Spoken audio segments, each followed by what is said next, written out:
Ito ang Taiwan. Kilala sa kanilang magagandang tourist spot,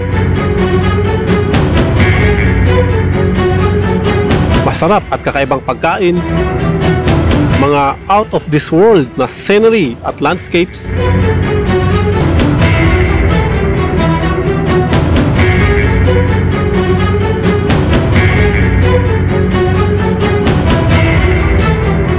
magagandang kalsada,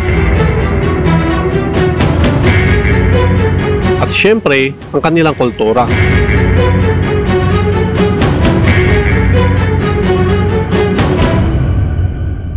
Ako naman si Gerald, factory worker dito sa Taiwan. 6 years na ako dito sa Taiwan at puro trabaho lang ang aking ginagawa. Kaya ngayon, lalabas ako sa aking lungga para gumawa ng kakaiba. Lilibutin natin ang buong Taiwan para ma-witness, ma-experience at matikman ang angkin nitong kagandahan. Kaya samahan niyo ko. Puntahan natin ang southernmost point, easternmost point, northernmost point at westernmost point of Taiwan. In short, Taiwan Loop ang gagawin natin mga boss. So ito yung plano. Sa loob ng 5 days, pupuntahan natin ang 4 na sulok ng Taiwan at mag-i-stop over tayo sa mga tourist spot na madadaanan natin. Sobrang dali lang, di ba? Basic na basic. Kaya simula na. Day 1 ng ating Taiwan Loop mga boss. At for today, mula dito sa dorm namin sa Kaohsiung, target naming mapuntahan ang Taitung County. At syempre, habang papunta kami sa Taitung, mag-i-stop over kami sa mga tourist spot na madadaanan namin. At ang first destination nga namin for today ay ang Dragon and Tiger Pagoda. 35 minutes lang ang layo nito mula sa dorm namin, kaya sobrang lapit lang. Full tank muna kami. Mura lang ang gas dito, kaya hindi ka maghihinayang mag-long ride. Yung basic salary kasi dito, 49 pesos. Tapos, yung premium na gasolina ay tig 55 pesos lang. Compare mo yan sa Pinas na 15,000 pesos ang basic salary. Tapos, tig 65 pesos ang gasolina. Kaya ang sarap talaga mag-rides dito sa Taiwan.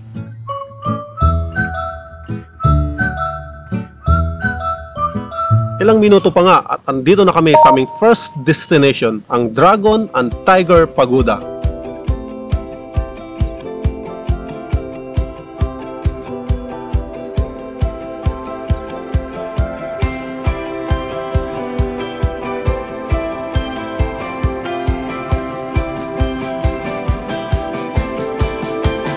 As per plano, dapat 3:30 AM andito na kami. Pero dahil ang tagal bumangon ng kasama ko at ang bagal pa kumilos, kaya 3:45 AM na kami nakarating dito. So, anyway, andito na sa ating first destination at talagang pinili namin itong first destination to is ang Dragon and Tiger Pagoda. Kasi itong destination na to, isa ito sa pinaka-iconic na tourist spot dito sa Kaohsiung. Kahit anong research mo sa Google or kahit anong pa mga website na yan, kapag sinabi mong tourist spot in Kaohsiung, talagang lalabas at lalabas itong Dragon and Tiger Pagoda.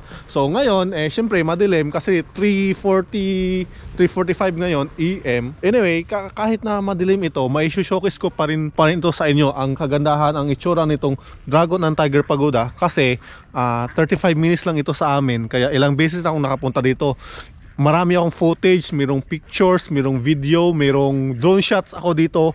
Kaya ipapakita ko sa inyo, montage. Kaya sikat ang lugar na to kasi kakaiba ang structure niya. Literal na mayroong dragon at tigre. Pwede kang pumasok sa bibig nila at akyatin ang mga tuktok ng tore para ma-enjoy mo ang magandang scenery sa paligid. At ayon pa sa paniniwala ng mga Taiwanese, kapag ka pumasok ka sa bibig ng dragon tapos lumabas ka sa bibig ng tigre, nagsisimbolize daw yan ng bad luck turns into good fortune. In short, sisortehin ka. Tapos, ang tabi nitong pagoda ay ang Lotus Pond. Ang ganda din dito kasi malaki ang pond na ito. May walk path, bike path at mga benchers na pwedeng pagtambayan. Malinis at sariwa ang hangin dito. Ang sarap maglakad-lakad at ang lamig pa sa paningin ng paligid kasi ang daming halaman at saka puno. Tapos, pwede ka pa mag-water skiing sa pond mismo. Malinis, maraming namamasyal at maraming pagkain sa paligid. At yung CR nila dito, malinis, may sabon, may tissue, libre lang, walang bayad at higit sa lahat mga boss, open 24 hours. So, andito pa rin kami ngayon sa Dragon and Tiger Pagoda. Tapos i-flex ko lang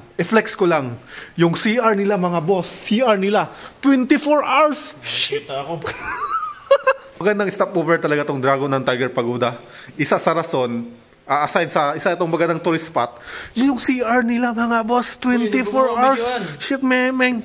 Grabe. Tapos mention ko lang pala ha, yung lahat ng CR dito sa Taiwan, iwan ko lang, pero wala pa akong na-experience. Lahat ng CR dito na napuntahan ko, libre, walang bayad. Alam mo sa Pinas, Ihi, 5. Yung dumi, G's. Kumpleto, may tissue, may sabon. Yung iba, may hand dryer. So, yun lang mga boss. Biyahe na kami. So yun lang ang meron dito mga boss. Biyahe na tayo sa ating second destination, Blue Arc 7-Eleven. Mula dito sa Dragon and Tiger Pagoda, biyahe lang tayo ng 1 hour and 44 minutes.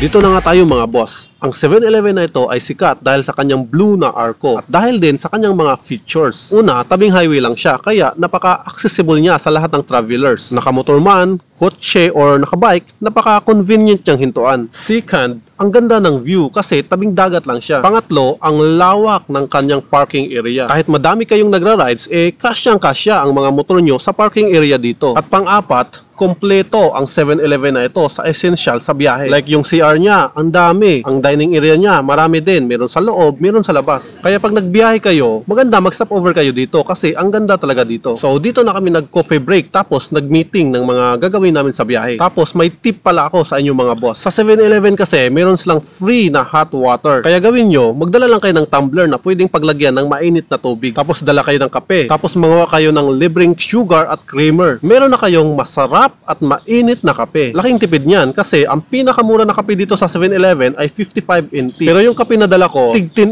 NT lang yon. Kaya tipid talaga. Ganda yung ganap. Itong 7-Eleven na to, hindi ko lang to pinlano. Pinaghandaan ko ito. Ganda lang baso. Meron akong tinapay. Meron kape. Mainit na tubig na lang ang kulang. So, tingnan natin kung makihingi tayo ng mainit na tubig dito sa 7-Eleven. Kasi nakita ko na yung target ko. Halika. Success! Mainit na tubig, oh. Tapos may tinapay tsaka kape ako. Yung 7-Eleven hindi kikita sa akin.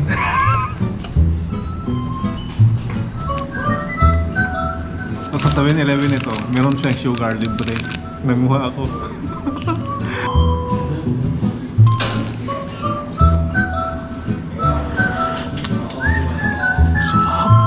So yung kape kasi na mainit dito sa 7-Eleven, yung pinakamura ata 80, 80. Ako nagbaon ako ng kape ko. Itong kape ko, powder, tig 10 lang ito. So nakatipid ako ng 70 NT. Di ba? Ang galing ko. May liwanag na. Ipapakita ko na sa inyo. Yan yung blue na arco. Yan yung dahilan. Ay, grabe naman tong NMAX na to. Loaded. Okay, mula dito sa Blue Arc 7-Eleven, magbibiyahe kami ng 1 hour papunta sa Sail Rock Beach. Okay, so yun ang next stopover natin, Sail Rock Beach. Bago kami makaalis, may mga nakasabay pa kami na kapwa Pinoy. Shoutout sa iyo boss, ang ganda ng mga motor nila. After namin magkape, biyahe na kami sa aming third destination, ang Sail Rock Beach ng Pingtong. 46 minutes lang ang biyahe. Maliwanag na sa oras na to, tapos ang ganda pa ng kalsada, kaya ang sarap ng biyahe namin. Maya-maya pa, andito na kami sa aming third destination, ang Sail Rock Beach.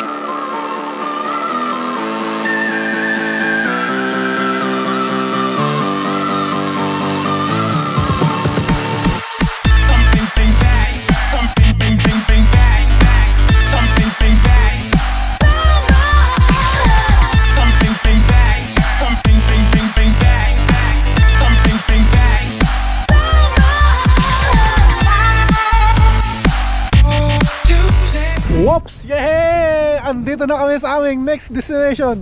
So, ang next destination na ito ay tinatawag na Sail Rock Beach. So, ang beach na to, isa ito sa maraming beach dito sa Kenting. Merong Baisha Beach, merong South B Beach, Nanwan Beach. Pinili namin to na stopover kasi napaka-accessible sa highway. Yan na yung highway, yan na yung motor namin, di ba? Kaya maganda tong stopover kasi dadaan lang naman kami dito. Gusto lang namin ipakita itong beach na ito. Yan.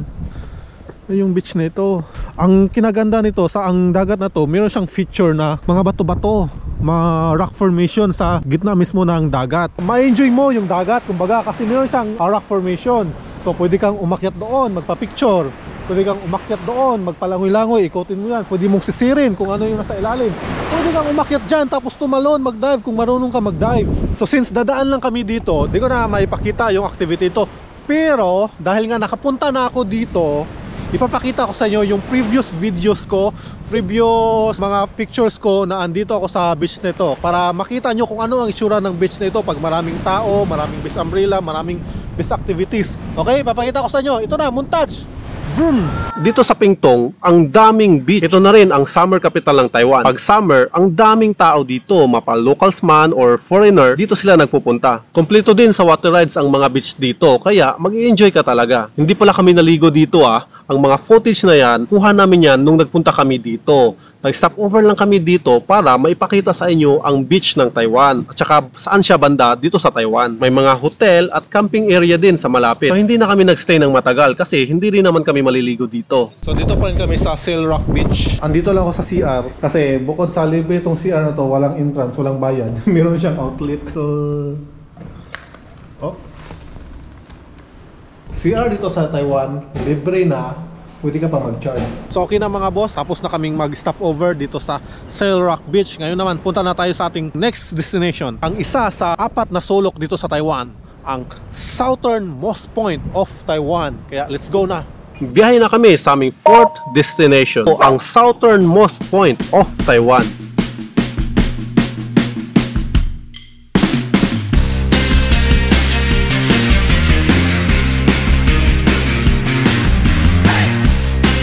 Maglakad lang tayo ng 472 meters para puntahan natin ang viewing deck ng southernmost point of Taiwan. Ito yung isa sa target location namin. So 4 yung target location namin, yung 4 na sulok ng Taiwan. Southernmost point, easternmost point, northernmost point, tsaka westernmost point of Taiwan. Para kompleto namin yung Taiwan look. Ngayon, ito yung southernmost point of Taiwan. Sana all Hindi. Piyong, masakitan ka, masuya ka. Pag piyong, sakdo sa mata. kasakit sa mga mata ani nila, oy. Di piyong yun kay maghubag yung mata. Piyong. Sakit kay sa mga mata ng mga animalan Una na pud. Pwede man kayo mag-JF tapos maglakad, hindi maghawak ng kamay. Ano yung bata? Kailangan maglakad ng kamay, maghawak. Pambihira. Disabled? Pambihira no. Ito na, southernmost point of Taiwan.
Ito na ang una sa 4 na sulok ng Taiwan na target naming puntahan. Ang parte na ito ng Taiwan na rin ang pinakamalapit sa Pinas. Walang activity na pwedeng gawin dito, kundi mag-picture-picture lang. Mayroon lang landmark na nilagay dito to certify na ito na nga ang southernmost point of Taiwan. Pero ang ganda ng view dito. At in fairness sa Taiwan government, talagang ginastusan nila ang lugar na ito. Maganda ang kalsada papunta dito. May mga parking area din. Tapos PWD friendly pa.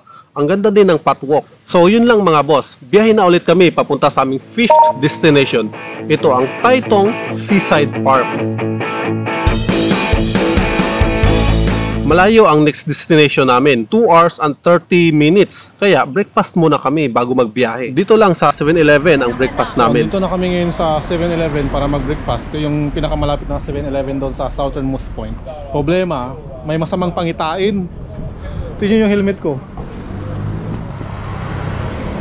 May tayo ng ibon.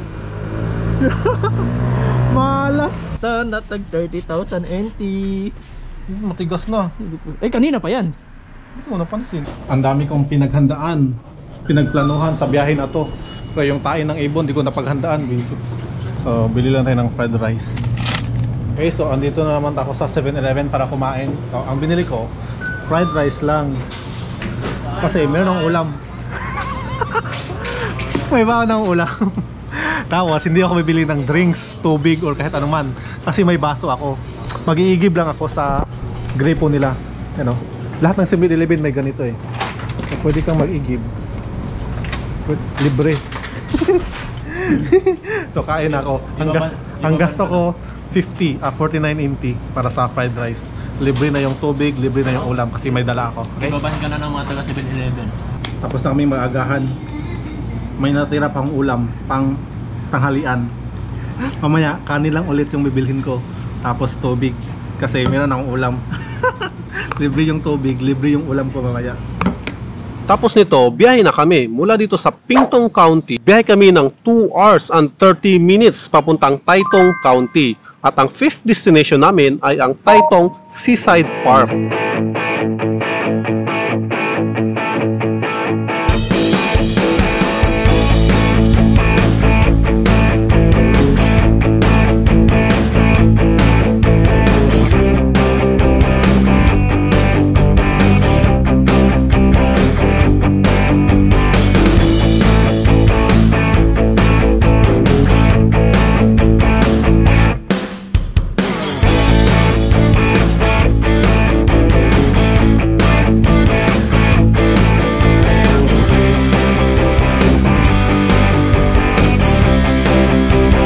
Itong park na ito, maganda siya kasi napaka-open niya. Talagang mawawala ang stress mo pag andito ka kasi napakalawak niya. At talagang dulo ng mundo ang makikita mo. Napaka-refreshing ng experience dito. Lalo na sa tulad ko na nasa dorm lang at hindi gumagala. Pero maliban sa ganda ng scenery dito, sikat itong lugar na ito sa mga riders dahil sa malaking litra na landmark dito. Humihinto ang mga riders dito para lang magpa-picture. Itong grupo ng riders na naabutan namin dito ay mga Vietnamese. Siyempre kami din, pa-picture din kami dito. After ng picture-picture at video-video namin, may na rin kami ng lunch. 7-Eleven ulit. Loyal tayo sa 7-Eleven. Nag-igib ulit ako ng tubig, bumili ako ng fried rice, tapos may ulam ako. So, 49 lang ulit yung gasto ko. So, biyahe na ulit. Papunta na sa 8 Arches Bridge. Let's go! Tapos na kaming mag-lunch. Biyahe na ng 1 hour papunta sa 6th destination, ang 8 Arches Bridge ng Taytong.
Andito na nga kami sa 8 Arches Bridge mga boss. 2 PM na kami nakarating dito. Yung motor, tig 10. 2:29 nakarating tayo sa 8 Arches Bridge. So tara, explore natin. Pagod na pagod kami sa biyahe. Alas 2 na. So tara, explore natin. Nandito kami sa parking area ngayon. Teka lang di. May kulin ako sa bag. Teka lang. Oh, Deriel. Alam mo yung kasama mo de, wala nang buhok. Kaya kailangan may protection ng bumbunan. Oo, kailangan may protection. Makalimutan na ang lahat, wag lang ang protection ng bumbunan. Kasi yung bumbunan, wala na yung bumbunan. Okay, let's go!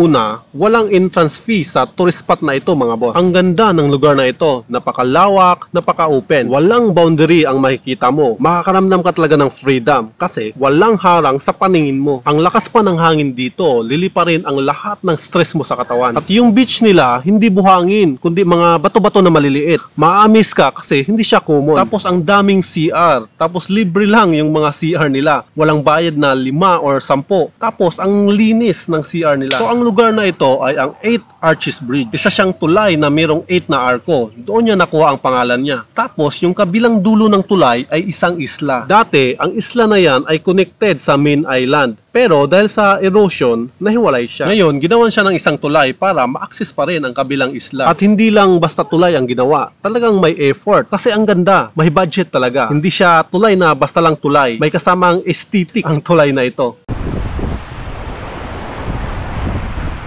Saan ka galing? Galing ka sa taas? Ano ginawa mo doon? Saan ka papunta? Gusto ko ng mahirap na daan. Ayaw ko ng basic. Gusto ko, nahihirapan ako. Ayaw ko ng boring. Sige nga, balik ka doon ulit. Boring. Tapos na ako. Oh. May lupa. Ibig sabihin, doon ako galing. Wala namang lupa doon. So yun na ang 6th destination namin mga boss. Ngayon, biyahe na ulit kami para sa 7th destination namin for today. Ang Yudes Water Well. So, 1 hour na biyahe ulit. Last destination namin ay Yudes Water Well. Okay, let's go!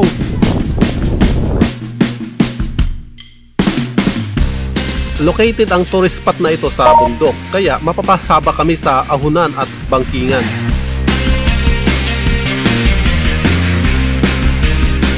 At dito na nga kami mga boss, 7th destination, Yudes Water Well.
Ang kakaiba sa water well na ito ay ang simpleng katotohanan na nag-i-exist pa din ito sa panahon na ito. Kasi mga boss, maituturing na itong isang antigong alaala ng nakaraan or lumang teknolohiya ng ating mga ninuno. Unang ginamit ang water well ay 500 years ago. At sobrang konti na lang sa mundo ang nakatayo pa rin ganito. Kaya the mere fact na nakikita pa rin natin ito ngayon ay isa ng magandang bagay. At maliban pa sa history ng water well na ito, ang ganda niyang tignan, di ba?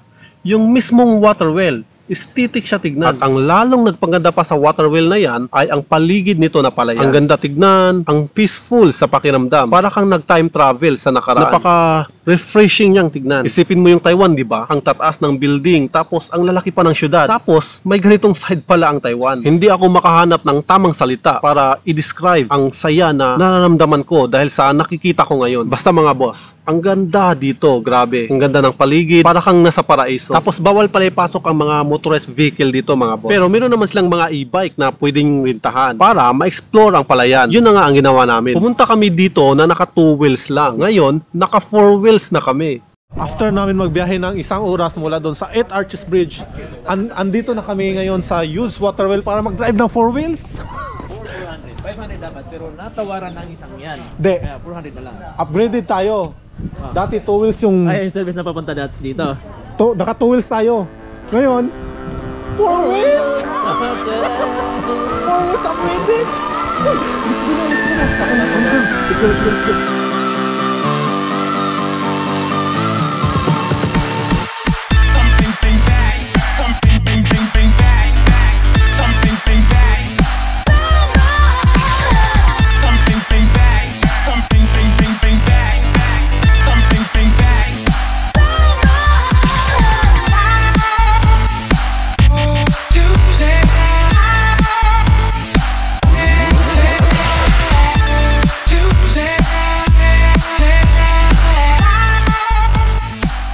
Enjoy na enjoy kami syempre. Basta ang saya ng experience na ito para kaming bumalik sa pagkabata. Pagkatapos naming i-enjoy ang scenery dito mga boss, biyahe na kami pa uwi. Papunta na kami sa tutulugan namin. Dito na nga kami mga boss. Bed space lang pala itong tutulugan namin. Nagtitipid kasi kami. Mahal kasi pag sa hotel. Nali? 红牌，对，红牌，你跟我找停车位停，这样也可以拍照。好哪里？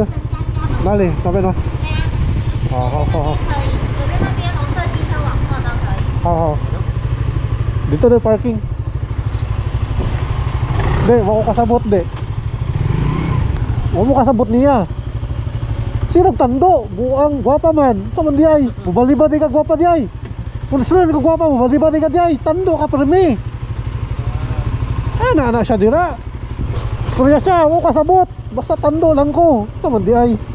Nunay gwapa nga balibaran ni mo. Buang. So itong tutulugan namin, talagang hindi ka makakagalaw ng maayos kasi may ibang tao na kasama mo sa kwarto. Siyempre, dahan-dahan ka lang sa pag-aayos ng mga gamit mo para hindi ka mag-ingay. So pagod kami, tapos hindi pa kami makapagpahinga ng maayos. Kaya hindi ko mai-recommend sa inyo na sa bed space kayo matulog kasi hindi kayo makapagpahinga at makagalaw ng maayos. Yun lang mga boss. Tapos na ang day 1 ng aming Taiwan loop.